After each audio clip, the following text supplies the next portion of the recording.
जिस चौक से और आप देख रहे हैं हमारा खास कार्यक्रम अटेंशन। 2023 के चुनाव को जीतने के लिए बीजेपी एड़ी चोटी का जोर लगा रही है। 2018 में धोखा खाने के बाद अब कोई भी कोर कसर नहीं छोड़ना चाहती है। इसलिए बीजेपी ने एक तरफ मतदाताओं को 4 श्रेणी में बांट दिया है तो दूसरी तरफ बूथ लेवल पर वर्कर्स से 22 तरह के काम करा रही है। ऐसा एंटी इनकम्बेंसी और संगठन के भीतर पनप रही नाराजगी को दूर करने के लिए किया जा रहा है, क्योंकि अब सबसे ज़्यादा महत्वपूर्ण भूमिका बूथ लेवल के वर्कर्स की है। यह वर्कर्स बूथ कमेटियों के सदस्य हैं और सबसे निचले स्तर पर पार्टी का काम कर रहे हैं, लेकिन इन्हें इंगेज रखना एक चुनौती है, जिसे देखते हुए साल भर के कार्यक्रम तय किए गए। इनमें बीजेपी स्थापना दिवस से लेकर दीनदयाल जयंती तक के कार्यक्रम शामिल हैं। इसके अलावा समय समय पर चलाए जाने वाले अभियान से भी इन बूथ कमेटियों को जोड़ा गया है। क्या ये बूथ कमेटियां बीजेपी के लिए अचूक अस्त्र साबित होंगी और एंटी इनकम्बेंसी से कैसे निपटेगी बीजेपी, ये जानने की कोशिश करेंगे। लेकिन पहले देखिए हमारी ये रिपोर्ट।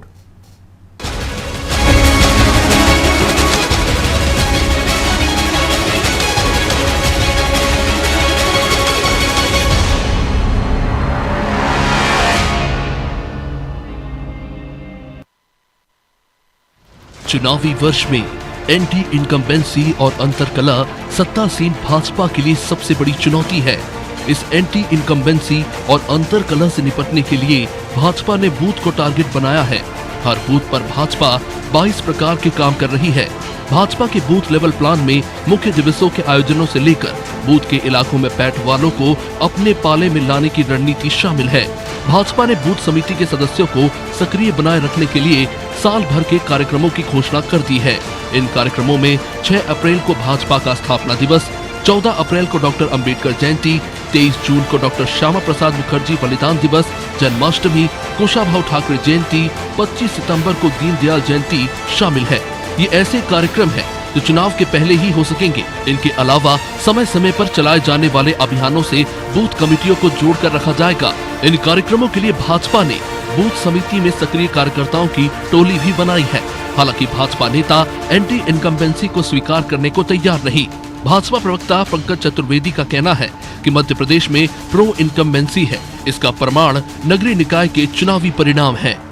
देखिए, एंटी इनकम्बेंसी जैसा विषय मध्य प्रदेश में नहीं है। माननीय मुख्यमंत्री शिवराज जी के नेतृत्व में जिस प्रकार के विकास कार्य सरकार ने की, तो प्रो इनकम्बेंसी यानी सरकार के पक्ष में वातावरण है। और अभी संपन्न नगरीय निकाय के चुनाव में, पंचायत चुनाव में स्पष्ट हुआ कि जहां लगभग 83% स्थानों पर भारतीय जनता पार्टी या भाजपा के पक्ष के प्रत्याशियों को जनता की कृपा प्राप्त है। जहां तक कार्यक्रम का विषय, तो भारतीय जनता पार्टी निरंतर कार्यक्रम आयोजित करती है। 6 अप्रैल को भारतीय जनता पार्टी के स्थापना दिवस है। उस स्थापना दिवस से लेकर हमारे नेता भारत रत्न अटल जी की जन्म जयंती 25 दिसंबर तक बहुत सारे हम कार्यक्रम आयोजित करेंगे। और निश्चित तौर पर हर कार्यक्रम का केंद्र हमारा जो बूथ होता है। मध्य प्रदेश में लगभग 65,000 के आसपास बूथ हैं, जो घटकर अब 64,100 हो गए। परिसीमन के आधार पर 1070 भारतीय जनता पार्टी के मंडल है। तो मंडल के आधार पर, बूथ के आधार पर हमारे सारे कार्यकर्ता परिवार के लिए भिन्न भिन्न प्रकार के आयोजन होते हैं। और आयोजन का मूल उद्देश्य यही है कि भाजपा सरकार और भाजपा परिवार के सेवा कार्यों को और सशक्त किया जाए। कांग्रेस का कहना है कि भाजपा बूथ पर भी केवल इवेंट करने वाली है। कांग्रेस मीडिया विभाग के उपाध्यक्ष अब्बास हफीज ने कहा है कि भाजपा ने कोई काम नहीं किया, इसलिए बूथ पर जाकर कार्यक्रम करने की जरूरत पड़ रही है। भारतीय जनता पार्टी आज कुछ भी कर ले, चुनाव जीतने के लिए हर एक व्यक्ति जानता है कि इन्होंने कोई काम नहीं किया, इसलिए इनको बूथ पर जाके अपने कार्यक्रम करने की जरूरत पड़ रही है। आज भी जनता को राहत पहुंचाने का कोई इरादा नहीं है। आज भी बूथ पर जाके समस्याओं के समाधान का कोई इरादा नहीं है। कार्यक्रम करेंगे, इवेंट करेंगे, पैसा खर्च करेंगे, कहां से पैसा आएगा जनता जानती है। आज जनता इंतजार में बैठी है। बूथ बूथ के ऊपर हर एक व्यक्ति ऐसी वोटिंग करने के इंतजार पे है जिससे भारतीय जनता पार्टी को सत्ता से एक बार फिर से बाहर फेंकने के लिए और कमलनाथ जी को पुनः मुख्यमंत्री के तौर पर लाने के लिए, ताकि समस्याओं का समाधान हो। अगर इन्होंने जनता की सोची होती तो शायद इतने कार्यक्रम करने की जरूरत नहीं पड़ती। हमारा संवाद हर एक व्यक्ति से सीधे है, मैन टू मैन है। और जनता ने हमें आश्वस्त किया हुआ है कि चुनावी मैदान में जब आएंगे तो जनता भारतीय जनता पार्टी को आईना दिखाएगी और कांग्रेस पार्टी को अपना आशीर्वाद देगी। भाजपा जो चाहे कार्यक्रम कर ले, लेकिन जब जनता की समस्या का समाधान नहीं कर पाई तो इनका कुछ नहीं होगा। भाजपा बूथ को एक्टिव रखना चाहती है। चुनावी वर्ष में बूथ कमेटियों और पन्ना प्रमुख की सक्रियता बेहद जरूरी है। भाजपा ने इन्हें विभिन्न कार्यक्रमों के जरिए सक्रिय रखने की योजना बनाई है। इसके अलावा पोलिंग बूथ के अंतर्गत आने वाली बस्तियां, गांव, कस्बे और टोले में पारिवारिक बैठकों के कार्यक्रम भी आयोजित होंगे। इससे भाजपा की पकड़ जमीनी स्तर पर मजबूत होगी। ब्यूरो रिपोर्ट, अनादि टीवी। तो इस मुद्दे पर चर्चा के लिए हमारे साथ जुड़ गए हैं वरिष्ठ पत्रकार राजीव खंडेलवाल और देवदत्त दुबे जी। दोनों मेहमानों का बहुत बहुत स्वागत है। देवदत्त जी, शुरुआत आपसे ही करेंगे। वैसे बीजेपी कार्यक्रम बनाती है, ये कोई नई बात नहीं है, उसका लगातार कार्यक्रमों का दौर चलता रहता है। यदि 22 कार्यक्रम सौंपे जा रहे हैं बूथ लेवल के वर्कर्स को, तो ये भी कोई नई बात नहीं है, भले ही कांग्रेस के प्रवक्ता कुछ भी कह रहे हो। लेकिन एंटी इनकम्बेंसी की भी जो बीजेपी खारिज कर रही, कहीं ना कहीं कुछ तो रहता ही होगा, नाराजगी रहती है। सबको तो एक तरह से साध ही नहीं सकती, सबको खुश कर भी नहीं सकती। कोई भी राजनीतिक दल हो सत्ता में आने के बाद कि सब उससे खुश हो जाएं। तो क्या ये बूथ के जो वर्कर्स हैं, जो एंटी इनकम्बेंसी को दूर करने में सफल हो पाएंगे, उन मतदाताओं को साध पाएंगे जो नाराज हैं बीजेपी से, सरकार से, उसके विधायक से, उसके सांसद से, या हो सकता है उसके पार्षद से? देखिए, लगातार सत्ता में रहने के बाद एंटी इनकम्बेंसी पनपती है, लेकिन यदि उसको डाइल्यूट करते जाएं अपन, तो फिर वो थोड़ा सा उसका वो कम हो जाता है। बीजेपी इसी कारण सत्ता में लगातार जीत रही कि वो जब भी जड़ता पकड़ने के पहले थोड़ा डाइल्यूट करने का प्रयास करती है। जैसे दिग्विजय सिंह की 10 साल की जब कांग्रेस सरकार थी, उसकी एंटी इनकम्बेंसी ऐसी पनपती गई, किसी ने ध्यान ही नहीं दिया, तो 2003 में 37 से 38 सीटें आई कांग्रेस की, बाकी बीजेपी ले गई। लेकिन यहाँ 15 साल के बाद भी यदि सत्ता परिवर्तन हुआ तो वोट परसेंटेज थोड़ा बीजेपी का ज्यादा था, 8-10 विधायकों का ही केवल अंतर था। लेकिन अब जो पिछला भी 5 साल का जो कार्यकाल है, ये बड़ा अजीब कार्यकाल है, जहां कांग्रेस भी 1.5 साल सत्ता में रही और अब 3.5 साल विपक्ष में, भाजपा जहां 1.5 साल विपक्ष में रही और अब सत्ता में है। और जो कार्यकर्ताओं की उम्मीदें थी कि अब की बार ये होगा, अब ये हो जाएगा, खासकर जो नियुक्तियां होती हैं विभिन्न विभागों में, एल्डरमैन और भी जो एमपी भी सब विभाग, वो भी नहीं हो पाए। लेकिन भाजपा दूसरी तरफ से डाइल्यूट करती रही विभिन्न सामाजिक सरोकारों से जुड़ी योजनाओं के माध्यम से। जैसे अभी परसों ही मुख्यमंत्री ने एक नई योजना लाडली बहना लागू की है, तो इसका कुछ ना कुछ वो होता है कि जो लोग नाराज हैं, अब जो लोग चुनाव के समय पैसे बांटते हैं, अब उनको पता चली कि हर महीने 1000 रुपए मिल रहे हैं उन गरीब महिलाओं, तो ये जो एंटी इनकम्बेंसी नहीं होती, तो आप ये देखिए चौकसे जी कि 16 नगर निगम में भाजपा काबिज थी और उस 7 नगर निगम वो हार गई, 5 कांग्रेस ले गई, 1 आप पार्टी, 1 निर्दलीय, जिसको आज उन्होंने बीजेपी में कटनी वाले महापौर को शामिल भी करा लिया। तो ये तो एंटी इनकम्बेंसी का ही असर है। और कई स्तर पर एंटी इनकम्बेंसी होती, कई बार क्षेत्रीय नेताओं के कारण, कई बार सरकार के कारण, कई बार विधायक, कोई विधायक से नाराज, कोई सांसद से, कोई मंत्री से।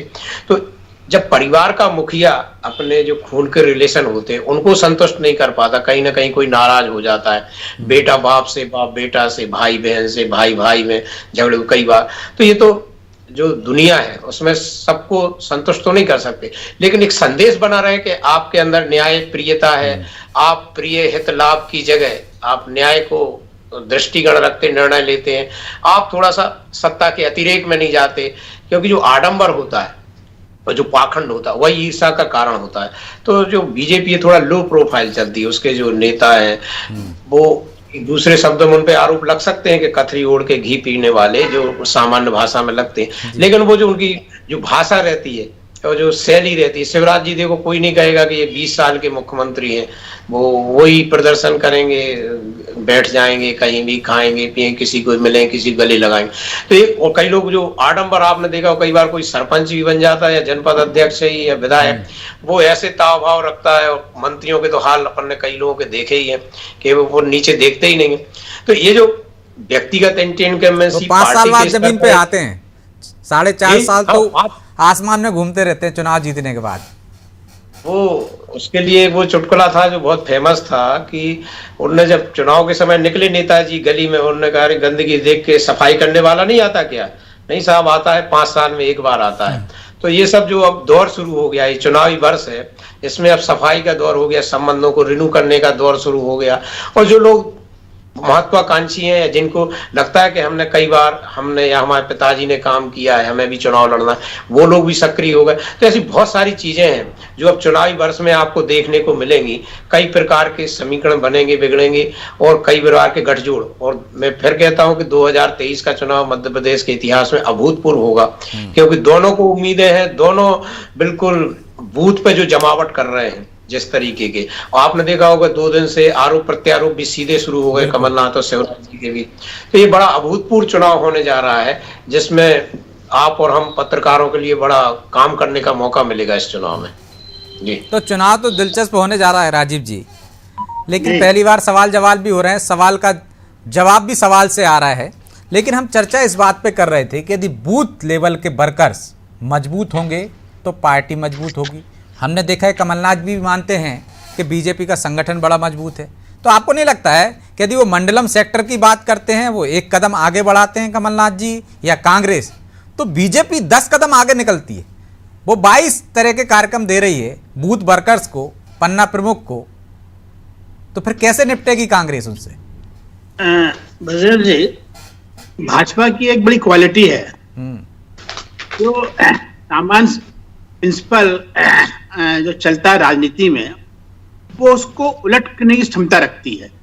जो एंटी इंकम्बेंसी फैक्टर मेरे वरिष्ठ साथी बता रहे थे, ये भाजपा के बजाय कांग्रेस पे ज्यादा लागू होता है, क्योंकि भाजपा हर चीज को फेस करती है। और ये हमने कई चुनावों में देखा है, गुजरात से लेके यूपी से लेके, कि एंटी इंकम्बेंसी फैक्टर को किस तरह से फेस करना है ये भाजपा अच्छे से जानती है। एंटी इंकम्बेंसी फैक्टर जैसे सही कहा दुबे जी ने कि कई स्टेज पे होता है, सिर्फ पार्टी की सरकार की परफॉर्मेंस पे नहीं होता है, सिर्फ पार्टी की परफॉर्मेंस पे नहीं होता है, व्यक्तिगत लेवल पे भी होता है, और सामने वाला कितना स्ट्रांग उस पर भी डिपेंड करता है। लेकिन इसके सबके बावजूद यदि भाजपा उसको निपट के आती है, तो ये भाजपा, उसका एक कारण है कि भाजपा पहले दिन से, जिस दिन वो शपथ ग्रहण करता है मुख्यमंत्री नया चुनाव के समय, उसके बाद से 5 साल की योजना उसी दिन से चालू कर देती है।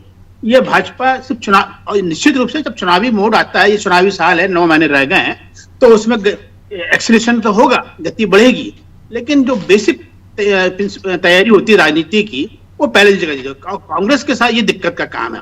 कांग्रेस पिछले चुनाव में यदि हम देखते हैं तो 2018 में यदि कांग्रेस जीती थी, तो उसका एक बड़ा कारण जो था, मैं ये समझता हूं कि कहीं ना कहीं जनता में असंतोष था। लेकिन उस समय एक बड़ा फैक्टर था, पार्टी कार्यकर्ताओं में वो असंतोष नहीं था जो इस चुनाव में दिख रहा है। इन 5 सालों में कार्यकर्ताओं में असंतोष बढ़ा हुआ दिख रहा है, और इसीलिए पार्टी ने 121 सीटें ऐसी मार्क की हैं जहां पे कि 5 पूर्व संगठन महामंत्रियों को और प्रदेश के लेकिन राजीव जी, आपको नहीं लगता कि यदि असंतोष इधर कार्यकर्ताओं में दिख रहा है तो उधर के कार्यकर्ताओं में भी दिख रहा है, और वो भी आंखों के सामने नजर आने लगा है? जैसे जिलाध्यक्षों की घोषणा हुई, किस तरह से सिर फुटबल होने लगे, वाद विवाद होने लगे। तो ये परिस्थितियां तो दोनों तरफ है, क्योंकि उन्होंने भी 15 माह की सत्ता का सुख देख लिया, सत्ता का स्वाद चख लिया, तो असंतोष तो वहां भी होगा। कांग्रेस तो उसकी, कांग्रेस की स्ट्रेंथ ही गुटबाजी है। यदि आप बेसिकली देखेंगे तो कांग्रेस में गुटबाजी जो होती है वही कांग्रेस की सक्रियता दिखाती है। जब दो, लेकिन वो जो ताकत हुआ करती थी ना राजीव जी, अब वो सबसे बड़ी कमजोरी हो गई। अब कहां गुट दिख रहे हैं? आप तो गुट निपटाए जा रहे हैं। पहले पनपाए जाते थे, उनको मजबूत किया जाता था कि ग्वालियर चंबल में अलग गुट है तो वो पनप रहा है। अब तो अरुण यादव को खत्म कर देते हैं, अब तो अजय सिंह को खत्म कर देते हैं। इसको इस एंगल से लीजिए, गुट निपटाने के बजाय ये पहला चुनाव हो रहा है। इसके पहले चुनाव हुए थे, जब राजस्थान में हुए, मध्य प्रदेश में हुए, चाहे छत्तीसगढ़ में हुए, तब जो लीडर्स थे, चाहे वो लीडर्स अपोजिशन थे, चाहे वो प्रदेश कांग्रेस अध्यक्ष थे, उनको ये कॉन्फिडेंस नहीं था कि हम अपनी पूरी ताकत लगा देंगे तो मुख्यमंत्री हमको ही बनाया जाएगा, किसी को भी बनाया जाएगा। लेकिन ये चुनाव पहला हो रहा है अभी, जहां मध्य प्रदेश की बात जो है वहां पे तय है कि कमलनाथ जी, यदि कांग्रेस की सरकार बनती है, कमलनाथ जी लीड करेंगे, क्योंकि कमलनाथ सक्षम आदमी हैं। तो मुझे जो लगता है कि वो आखिरी दाव खेलेंगे, क्योंकि उनके लाइफ का ये, मैं समझता हूँ आखिरी चुनाव आगे तो अपने बेटे को स्थापित करना चाहेंगे, स्थापित को और आगे बढ़ाएंगे वो। तो वो ये चुनाव पूरी अपनी क्षमता से लड़ेंगे, जहां पे यदि वो जीत सके तो मुख्यमंत्री बनने में कोई आड़ नहीं रहेगी, ये उनको अच्छे से मालूम है, और इनके लिए आखिरी चांस है। तो गुटबाजी जो आप कह रहे हैं समाप्त, गुट को समाप्त किया गया तो राजीव जी, यही तो प्लस पॉइंट भी है, यही माइनस पॉइंट भी है कि उनको मालूम है कि मैं ही सीएम बनूंगा, तो बाकी के जो है मजबूत, उनको कहीं गिनती में ही नहीं ले रहे वो।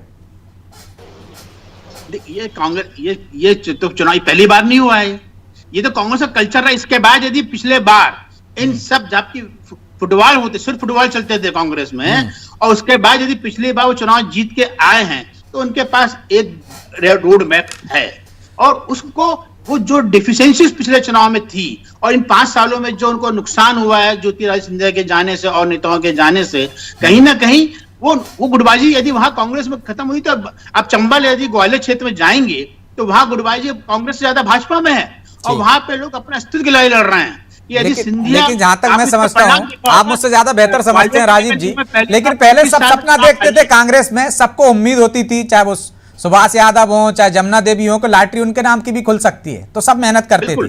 इसी तरह पिछले चुनाव में भी अरुण यादव को भी लगता था कि मैं भी प्रदेश अध्यक्ष रह गया हूं, हो सकता है मेरी लॉटरी खुल जाए ओबीसी के नाम पर। ज्योतिरादित्य सिंधिया भी सोच रहे थे, हो सकता है कि मेरी किचन कैबिनेट तक गांधी परिवार के पहुंच है, मेरी लॉटरी खुल जाए। कमलनाथ जी सोच ही रहे थे कि मैं तो सोनिया गांधी के करीबी हूं, बड़ा नेता हूं, मेरी भी खुल जाए। तो सब अपनी अपनी हिस्से की मेहनत कर रहे थे। अब सिर्फ एक व्यक्ति मेहनत कर रहा है, आपको ऐसा नहीं लगता क्या? हर सिक्के के दो पहलू होती हैं, गिलास आधा खाली है कि आधा भरा है, ये आपके इंटरप्रिटेशन पर डिपेंड करता है। आप जो कह रहे हैं वो एक स्थिति है, इसमें कोई दो मत नहीं है, लेकिन उसका दूसरा पार्ट भी है जो मैं आपको कह रहा हूं कि जब एक आदमी लीडरशिप कंप्लीट हो जाती है, उसको फेयर कॉन्फिडेंस होता है, तो वो अपने लीडर्स को सर्वोच्च बनाने के लिए और अपनी जीत को सुनिश्चित करने के लिए जितने जो फैक्टर्स आप जो बता रहे हैं उसको कहीं ना कहीं वो वो कम ताकत लगाता होगा तो पूरी ताकत लगा देता है दुबे जी। ये प्लस पॉइंट मान लेते हैं हम कांग्रेस का, लेकिन क्या आपको लगता है कि बीजेपी के खिलाफ जो एंटी इनकम्बेंसी होती है वो उसको साधने के लिए जो उसकी तरफ जनता देखती है, निशाना साधती है, उसका मुंह मोड़ देती है और कांग्रेस की तरफ ले जाती है? वही वजह है कि सवाल दागे जा रहे हैं कि एंटी इनकम्बेंसी हमारी तो है, लेकिन हम आपके 15 माह के काम बता देते हैं ताकि जो तोप का मुंह हमारी तरफ है, जनता की नाराजगी का थोड़ा बहुत, उसको मोड़ दिया जाए आपकी तरफ। देखिए, मैंने जैसे पहले कहा था, सत्ता के प्रति ही नाराजगी होती है, उसी से सवाल पूछे जाते हैं और उसी के खिलाफ ही पनपाई जाती कि आपने इतने साल क्या किया। तो कांग्रेस ये नहीं पूछ पाई 20 साल में क्या किया, बल्कि वो 1.5 साल भारी पड़ रहे हैं कि 1.5 साल में कांग्रेस ने क्या किया, भाजपा उसको इतना उछाल रही है। कितने मुद्दे हैं, वादे हैं जो कई चुनाव में कई पार्टियां नहीं कर पाती, क्योंकि पहले तो इन लोग घोषणा पत्र कहते थे, जब उससे विश्वास उठ गया जनता का तो एक ने वचन पत्र कहा, एक ने संकल्प पत्र कहा, मैंने उसके भी नाम बदल दिए कि अब तो भरोसा करो, हम वचन पत्र लेके आए, हम संकल्प पत्र लेके आए। लेकिन एंटी इनकम्बेंसी इसलिए होती है कि आप बताओ कि ये सक्षम है, ये सरकार में है और आपके काम नहीं हो रहा है, आप परेशान है, ऐसे वातावरण गांव में, मोहल्लों में, व्यक्तियों के मन मस्तिष्क में तैयार किया जाता है। तो जिस तरीके से ये 1.5 साल के प्रश्न पूछे जा रहे हैं, यदि कांग्रेस में सक्षम लीडर होता तो बीजेपी की 15 सालों के प्रश्न पूछे जाते कि इन 15 सालों में कौन कौन वादे किए। कांग्रेस तो ये भी नहीं कह पा रही कि हम पूरे 5 साल रहते तो हम इन वादों को पूरा करते। तो ये तो राजनीतिक दल है, ये कोई भजन मंडली नहीं है ना, ये सज्जनों का समूह है। यहाँ तो साम दाम दंड भेद एन केन प्रकरण, चुनाव जीतना है, कैसे जीतना है, तो उसके लिए जो जितना पारंगत होगा तर्क शक्ति में और लोगों की भावनाओं को समझने में। आज जिस तरीके से प्रश्न उछाले जा रहे हैं तो लोगों को लगने लगा कि 1.5 साल में कांग्रेस ने कुछ नहीं किया।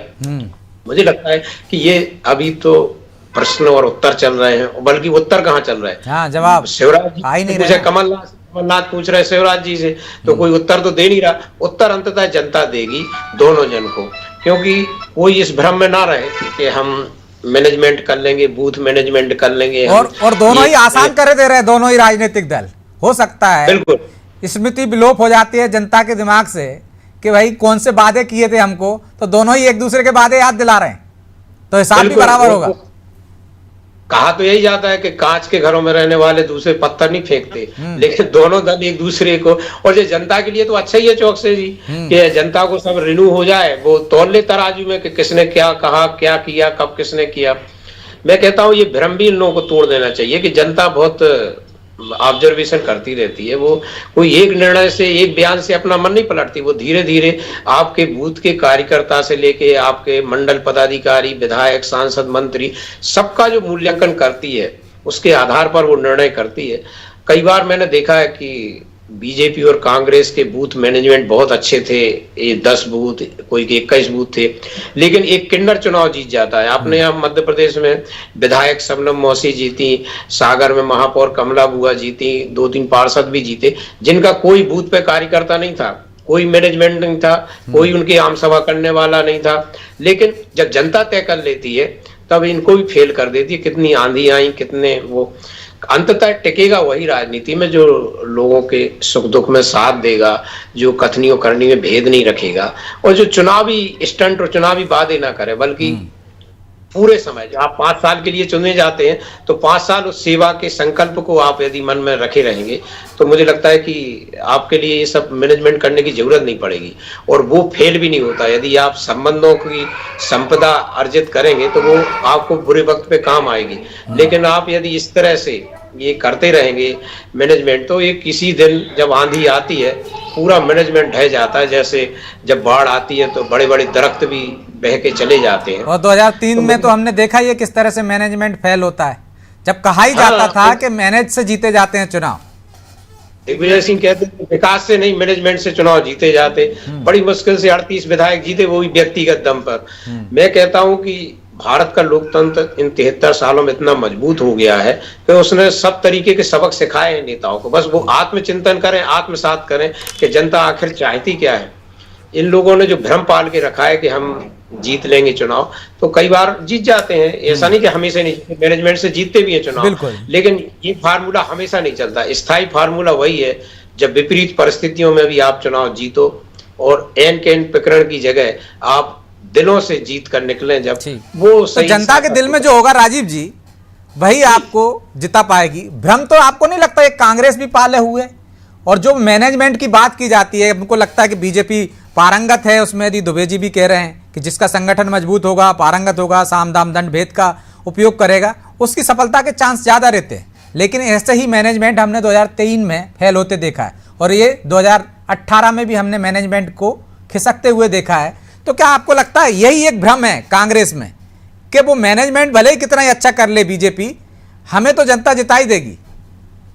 ब्रजेश जी, अपन एक गलती करते हैं कि किसी भी इशू पे जब अपन चर्चा करते हैं तो अपन कांग्रेस और भाजपा को एक ही तराजू पे पल्ले पे रख लेते हैं। तो बहुत नहीं, कहां रखते? दोनों में जमीन आसमान का अंतर है। एक के पास मजबूत संगठन है, चेहरे हैं, और एक के पास तो संगठन नाम की चीज नहीं है। वो कहते हैं वो तो आंदोलन से खड़े हुए। जब अपन एंटी इनकम्बेंसी की बात करते हैं तो जब भाजपा की एंटी इनकम्बेंसी को फायदा कांग्रेस को तब मिलेगा जब उसका नैरेटिव जो है वो भाजपा से बेटर होगा। और इसीलिए, और जब उल्टा होता है, जब कांग्रेस के एंटी इनकम्बेंसी फैक्टर होता है तो भाजपा का नैरेटिव बेटर होता है, तो एंटी इनकम्बेंसी फैक्टर उसको ज्यादा एडवांटेज इजीली मिल जाता है। लेकिन उसकी जब विपरीत स्थिति में जाते हैं तो कांग्रेस का जो अभी नैरेटिव है और जो लीडरशिप है या कार्यकर्ता जो है, जो पिछले 5 साल का उनका परफॉर्मेंस फील्ड में रहा है, वो लगभग पब्लिक के बीच में नगण्य है। इस भाजपा जो सत्ता में रहने के बाद भी अपने पार्टी कार्यक्रम के दृष्टि से आपने बताया ही इतना 22 चल रहा है, तो लगातार उसकी सक्रियता बनी रहती है। तो वो सक्रियता कहीं ना कहीं कम्युनिकेशन कार्यकर्ताओं के बीच में रहने से जो असंतोष पैदा होता है, तो सक्रियता में कहीं ना कहीं उसको एब्जॉर्ब कर लेता है। और वो सक्रिय वो चीज जो है वो कांग्रेस में उसकी बड़ी कमी है। और इसलिए पब्लिक जब सोचती है कि हमें चेंज करना है, हम फलाने लोकल की हमें बात कर सकते हैं कि इसको चेंज करना है, तो सामने विकल्प नहीं दिखता उसको। वो उसको लगता है कि हम कुएं से कूद के खाई में जाना है, तो वो रुक जाता है। वो this is the basic reason. और इसलिए जो आप मैनेजमेंट की जो बात कर रहे हैं, बड़ी बात है कि वो कुएं से कूद कर खाई में नहीं जाना चाहता। शायद यही वजह है कि 15 साल से एक सरकार थी, और जो 2018 में हमने देखा था कि बिल्कुल सत्ता में दिखाना हो, पूर्ण बहुमत के साथ जनता ने नहीं सौंपा था। एक आपको आखिरी मुद्दे की बात कहता हूं कि इस देश में राजनीति में narration is important, not the action is important. What the narration you are fixing. बिल्कुल, नैरेटिव महत्वपूर्ण है। महाराज माफी चाहता हूं, मैं आपको रोक रहा हूं क्योंकि समय की बाध्यता है, इसलिए चर्चा को यहीं विराम देना होगा। आप दोनों मेहमानों का बहुत बहुत धन्यवाद। तो कांग्रेस को भ्रम में ना रहकर जनता के बीच जाना होगा। यदि असंतोष है तो उसको बाकायदा भड़काना होगा, तब कहीं जाकर उसको फायदा मिलेगा।